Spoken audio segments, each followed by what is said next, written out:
thousands of years before the arrival of the Spanish. This land we know as California was inhabited by Native American Indians who lived a simple life, taking from the land only what they needed to survive. Throughout the land, they lived in tiny tribal territories with about 200 to 400 people per village. In the San Francisco Bay Area, the Ohlone lived in dome-shaped houses built from thatch, composed of tule grass, wild alfalfa, fern, and reeds tied to a frame of poles using willow withes or cords to tie the thatch to the poles. They were hunters and gatherers rather than farmers. They found shellfish on the shores, ducks and geese in the marshes, acorns in the oak groves, seeds, roots, and wild berries. They hunted small game and stalked deer. The women ground the various acorns to make mush or bread. They depended on trade with other small villages for items not available in their area and traded for a wide variety of items. Spain sought to expand its empire over present-day Mexico, Central America, the Caribbean, and parts of North America. But word reached Madrid that the Russians had built a colony on the coast of Alta California, known as Fort Ross, and a colony on the Farallones near San Francisco Bay. Fearing the Russian expansion and wanting to put an end to British raids on the Manila galleons, the Spanish king authorized establishment of colonies through the development of the mission system. Sebastián Vizcaíno had sailed along the coast of Alta California and found Monterey Bay. The Spanish decided to look for additional ports for colonizing this land. This would be a joint venture of the military soldiers and the Franciscan missionaries, known as the Sword and the Cross, with the military being represented by the sword and the missionaries the cross. Missions would be established, and the padres would baptize the natives as Christians, teaching them the Spanish way of life, and the military governor would have control over matters other than spiritual. Once the native Indians became self-sufficient in operating the mission, the lands and animals would be given to them. Thus, the story of the California missions begins in 1769 with Friar Junipero Serra, a Spanish padre who came to San Diego by land from Mexico with a small party of soldiers and Christian Indians, and the Catalonian soldier, Gaspar de Portola, leading the military. Both parties who came by land and those who came by ship endured serious hardships on their journey. Mission San Diego was founded July 16, 1769, and plans began to found 2 more missions at the seaport along Monterey Bay, and another to be located halfway between. By 1823, 21 missions had been established between San Diego and Sonoma. Father Serra founded 9 missions prior to his death in 1784, and his successor, Father Fermín Francisco de Lasuen, continued his work. Padre Lasuen knew the site at the Ohlone village of Orissalm would be an ideal spot to establish a mission. There was fertile soil for growing grain and corn, rich pasture for grazing cattle, land to the east that could sustain thousands of sheep, and plentiful water. Niles Canyon and Mission Pass provided easy access to the lands to the east, where hundreds more natives lived. On June 11, 1797, Father Lasuen and Sergeant Pedro Amador, with a group of Christian Indians from Baja California, arrived and raised the cross and celebrated Mass to dedicate La Misión del Gloriosísimo Patriarca San Jose, or simply, Mission San Jose as we know it today. The ringing of the mission bell, the firing of the muskets, the lighting of the Mass candles, the colorful vestments worn by the priest, and the sights and sounds of bustling activities attracted other Native Americans to the mission's location. The Spanish flag was hoisted to the top of a tree to establish the authority of Spain, and so began Mission San Jose's prosperity for the next 35 years.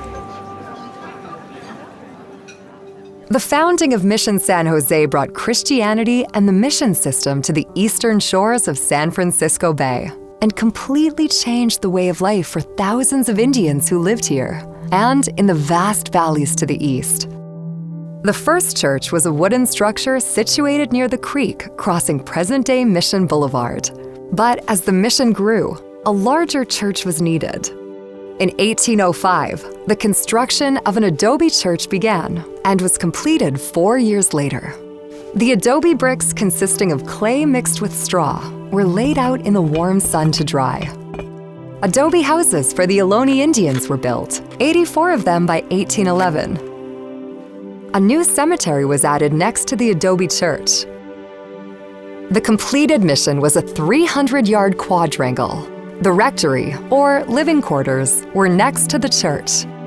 The quadrangle contained a workshop, storehouses, classrooms, a jail, houses for the soldiers, and a dormitory for the unmarried women. Father Isidor Barcelia and Father Augustine Marino were the first padres to serve at Mission San Jose. They taught the Ohlones new tasks such as farming, raising animals, and building adobe structures to assure the mission could survive. Father Narciso Duran arrived in 1806 and remained there until 1833. One of the many things Father Duran brought to Mission San Jose during his long tenure was a music program, which was very important to the daily operation of the mission. Though his musical training was limited, Father Duran had a natural gift, believing that instrumental music should accompany vocal music. He established an orchestra. He taught the local Indians to play instruments, eventually developing a 30-piece orchestra. In fact, Father Duran wrote in 1812, "In this mission, they play 15 violins and 3 violoncellos." Father Duran also petitioned his superiors in Mexico multiple times to send an organ, but it never came. During the next few years, Mission San Jose was a thriving community with a population of more than 1,700 Indians.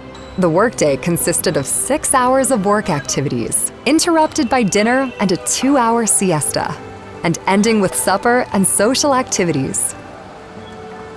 About 90 days per year were religious or civil holidays free from labor.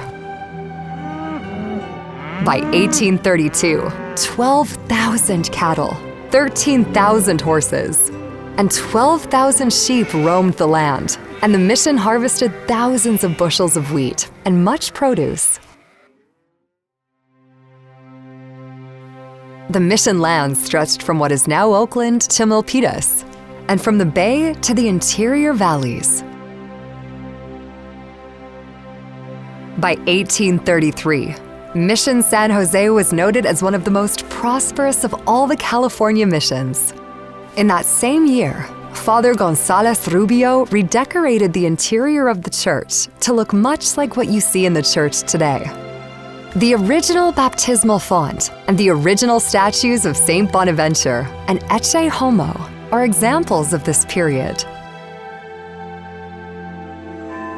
All life at the mission centered around the church, and the bells were used to signal the time for work, recreation, as well as religious services. The first bell of the day always rang at sunrise to remind everyone of the morning prayer. The bells sounded for baptisms, weddings, and funerals. The mission church had 4 bells. The bells were different sizes and naturally produced different sounds. 3 of the bells hung together for more than 150 years. The 4th bell had been cracked and was given to St. Mary's Church in Oakland. It was recast in 1886. The Mexican Rebellion against Spain that started in 1810 eventually gained Mexico's independence. This brought about change in the Alta California mission system. Mexico issued a decree of secularization in 1833, which removed the missions from the administration of the Padres. Secularization did not reach Mission San Jose until 1836. The church was only allowed to keep the priest's garden, the church and cemetery, and the priest's quarters. The mission system ended. The mission building, granaries, orchard, and gardens were allowed to decay. The great herds were scattered. The native people could not return to their old ways.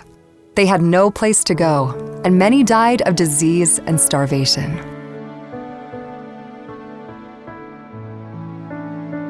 Jose de Jesus Vallejo was appointed the civil administrator of Mission San Jose, and the lands were divided into ranchos. Vallejo built a stately home across from the mission, where the Olive Hide Community Building now stands. In 1846, Mission San Jose was visited by the explorer, John Charles Fremont, for whom the city of Fremont is named. In 1848, at the end of the war between the United States and Mexico, Alta California was ceded to the United States. Property rights of the missions were reviewed by the U.S. Federal Land Commission, and 28 1/3 acres of the original thousands of acres of Mission San Jose lands were returned by Act of Congress in 1858. During the 1849 gold rush, H.C. Smith converted the Mission Convento into a place of lodging and added a general store to the south end of the Mission Wing. The town became a thriving provision center at the gateway to the southern mines. Names of many prominent pioneer families are linked closely to the mission. Livermore, Peralta, and Alviso. In fact, Robert Livermore is buried in the church. In 1850, California became the 31st state in the Union, and the community of Mission San Jose grew around the mission. In the morning of October 21st, 1868, a major earthquake along the Hayward Fault rocked the mission area. The giant buttresses along the north outside wall of the mission church had been removed, so the church was destroyed in seconds. There was a huge crash, a cloud of dust, and the oldest church in Alameda County was no more. Other buildings in the mission area were also destroyed. In 1869, a Gothic wooden church was built in its place. A Victorian rectory was constructed in between the wooden church and the surviving portion of the Mission Convento, or a residence for the priest. It remained in place for more than 100 years. The convento, the Padres' former living quarters, was the only original building that remained. The surviving mission building was decaying. In 1915, with support from the native daughters and sons of the Golden West, the roof was replaced along with partial restoration of the building. In 1947, Mission San Jose celebrated its 150th anniversary with much pomp and circumstance, in the form of a celebration that went on for several days. A parade was also held in the street in front of the mission. As the last half of the 20th century marched on, discussions began about reconstructing the 1809 Mission Adobe Church.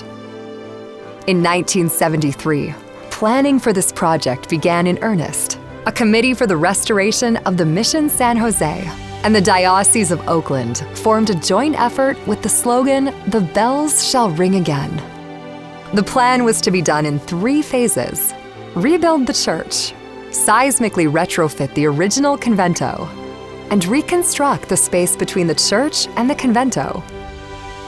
Plans for the 3rd phase were developed and to be completed when funds were available. Site preparation and archaeological work took place. The wooden church of 1869 was sold in 1982 and moved to a site in San Mateo, where it once again serves as a church of God.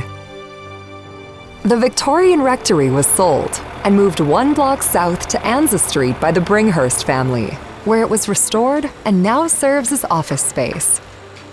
The Adobe Church began reconstruction in 1982 and was completed in 1985 and rededicated. with funds remaining from the Reconstruction. Rosales organ builders were commissioned to build an Iberian-style organ. Finally, Father Duran got his organ.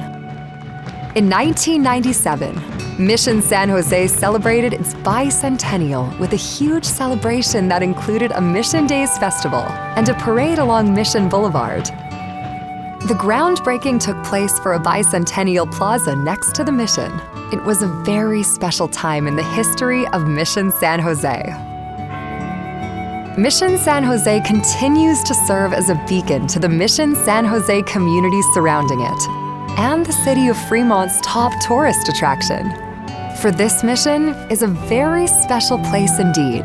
It holds a very special place in the history of the city of Fremont, the San Francisco Bay Area, and California. Its place in history has been made. Enjoy your visit to Mission San Jose, the patriarchal mission.